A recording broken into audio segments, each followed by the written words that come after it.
Hello, this is part 8 of our reading of Wrong Side Up, the memoir of my great grandfather of his days homesteading in Montana.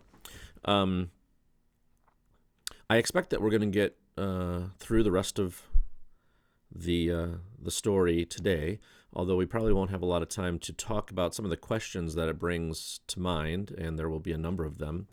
But hope to at least tomorrow do some of that, and also to reconnect this back to the Lord's Prayer. Remember that we began there as we made our way through the Lord's Prayer, seeking to get back to the basics, if you recall. And that led, in some ways, to the reading of this story, because there are a number of ways that I see this story connecting to some of the central truths that we were being reminded of again in the Lord's Prayer. And so I want to do that tomorrow. Don't know if it'll go past tomorrow or not, but at least do some of that tomorrow. But I mentioned yesterday that the next chapter is on the flu epidemic, and so that's where we begin, chapter 10, with the flu epidemic. The first winter after the hailstorm was the hardest one that the settlers experienced. The dreaded flu epidemic also came to this group to claim its victims. After all the disappointments of the harvest, which had been lost in a moment, now sickness stalked the prairies. Most people lived 20 to 30 miles from town, and the doctors found themselves too busy attending the sick in town to go out into the country to make sick calls there. They told the people, if you need treatment, then come to town. The hospital was filled to overflowing, so the pool tables in the pool rooms were also used to help out. Naturally, the hotels again did a land office business. Many died on the way to town or shortly after arriving.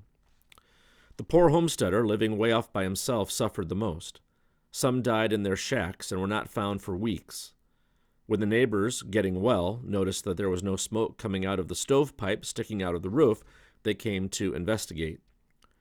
Those were trying days, and the cemetery of the church received many a man and woman that had died of the flu. Families were broken up when a father or a mother was taken away. Again, the spirit of brotherly love was manifest, for every family was touched either by disease or death.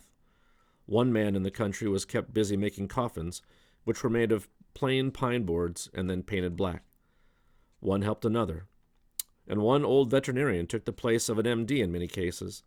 Again and again, the question was asked, why are all these things happening to us, and why so swiftly?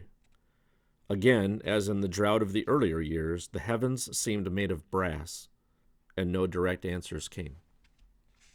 And in all this, the people had to forego the blessings of having a pastor of their own to help them bury their dead and comfort those who mourned. An elder of the church would speak a few words of comfort, lead in prayer, and read the funeral service at the graveside. Such men had a difficult task to perform, some being sick themselves, yet they traveled for miles to comfort and aid the people of their church. It seems as if God gives to certain lay people special grace and talents in times like those. Such were times which tested a person's faith in God. In the midst of all these trials and difficulties, the church attendance of the people never wavered or diminished, but rather it increased. Some of them lived 12 miles from church, and yet they came. A Methodist minister in town once said to me, "How can you explain the fact that I have only a few people in my church on Sundays, and you Dutch have a church full? And besides, I preach a sermon, and you folks only listen to one being read by an elder." Furthermore, he could not understand why our consistory would not accept his offer to preach for us occasionally, and that free of charge. I tried to explain matters to him, but he dismissed my arguments with the statement that we were indeed old-fashioned and very narrow-minded to boot. Yes, my reader, there is something to a heritage, and it proved itself on those foothills and prairies. The covenant promises went there also. God was doing his part, but many times the people forgot, putting last things first and first things last. Again, the Indians' words apply here, wrong side up. It was the hail in some years and the lack of moisture in other years which caused the exodus of the drylander.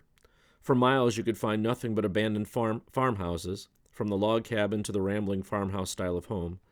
Those who remained benefited by this, whereas nearly all of the land went back to the loan company.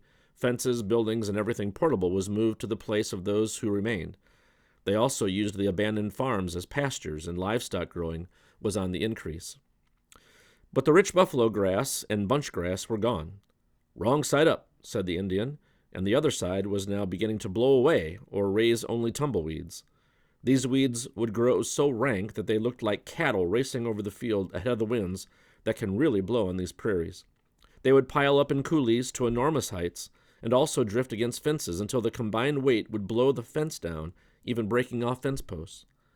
Some of the hardy farmers who said, "We'll try it a few more years," began sowing sweet clover, which again anchored the soil and produced feed.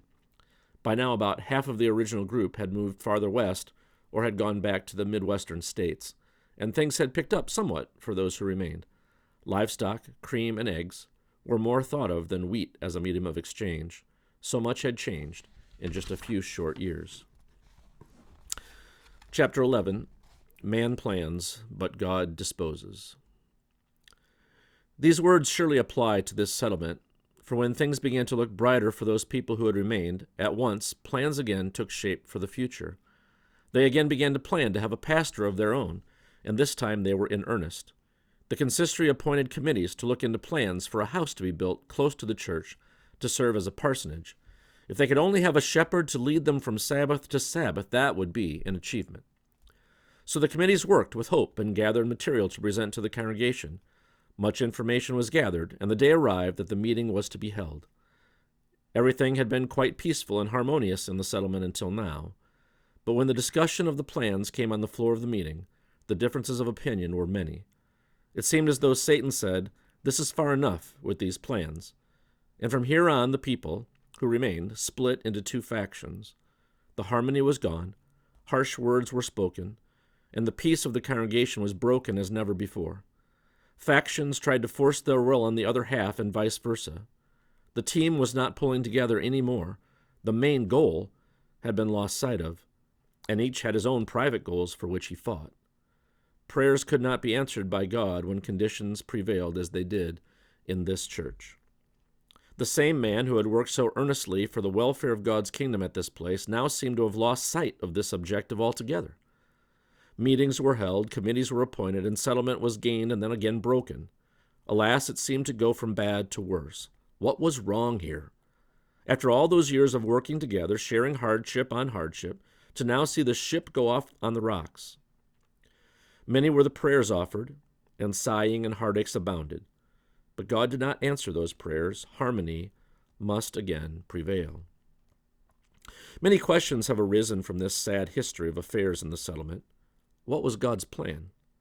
Did God want a congregation at this place or not? Why did God not look upon these plans and activities favorably?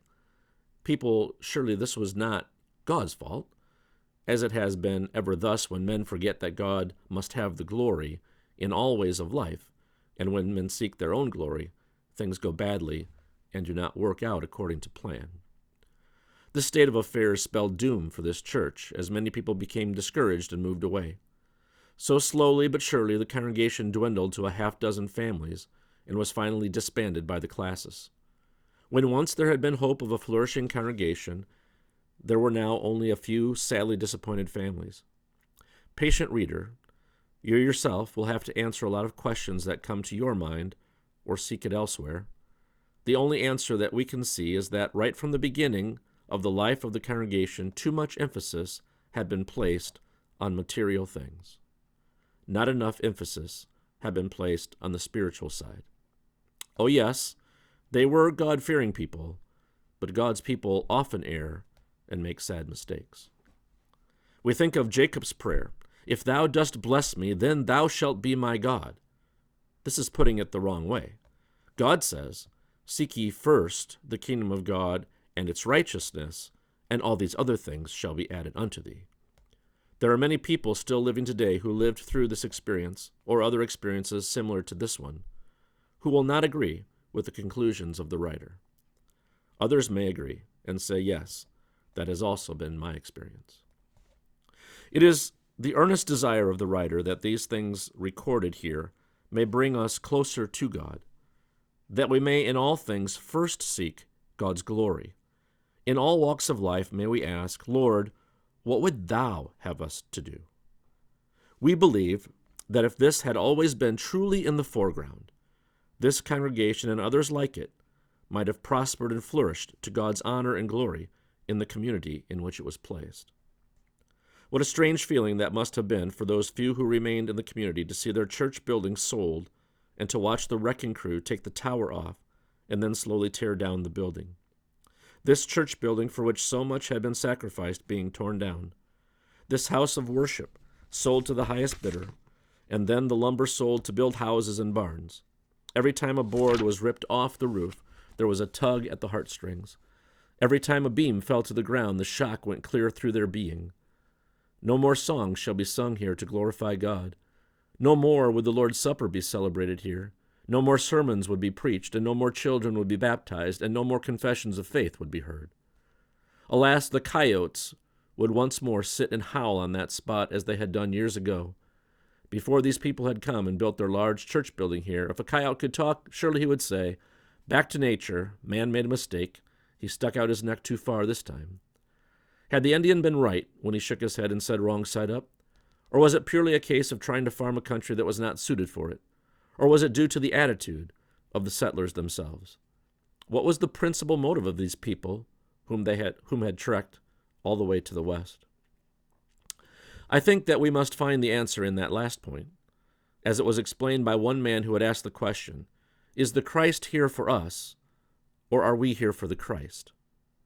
This question caused much confusion among the brethren. Some said one thing, and some another. Others replied, you cannot divide the two. So no definite and final answer was given. There are no more new frontiers in this country. The days of the pioneer are gone. But I am sure that similar experiences took place in many of our frontier settlements. It took hardy people to survive and to perform the hardy tasks of pioneering, and if it had not been for the spirit of adventure and that urge to explore all of God's creation, there would still be many places in our country that would be unsettled to this day. The pioneers are gone. They have done their work in every community, but do we appreciate what those who have gone before us have done in order that we might have that which we have today? But are all the frontiers gone? No, the Christian frontiers always remain. And here I quote what a friend said about this. The frontiers are still there for every new generation, but one must have spirit-trained eyes in order to see them and love-filled hearts in order to tackle them. He now challenges us to put our hands in the hand of the Master and to walk forward. William Recker, born February 14, 1894, the Netherlands, died May 24, 1953, at DeMott, Indiana. There's a lot in that final couple of chapters, a lot of questions that cause us to think. As I said, what I'd like to do tomorrow is start to reflect on a couple of those questions, and particularly as we connect it to the central points of the Lord's Prayer.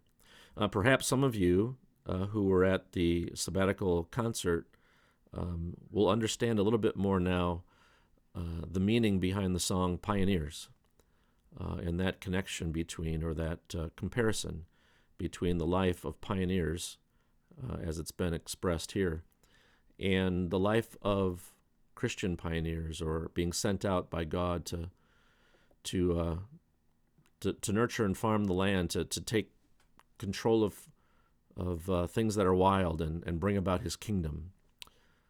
That's all there in the background. Anyway, that concludes the story, and I look forward to joining you again tomorrow as we begin to process some of those questions. God's blessings to you. See you tomorrow.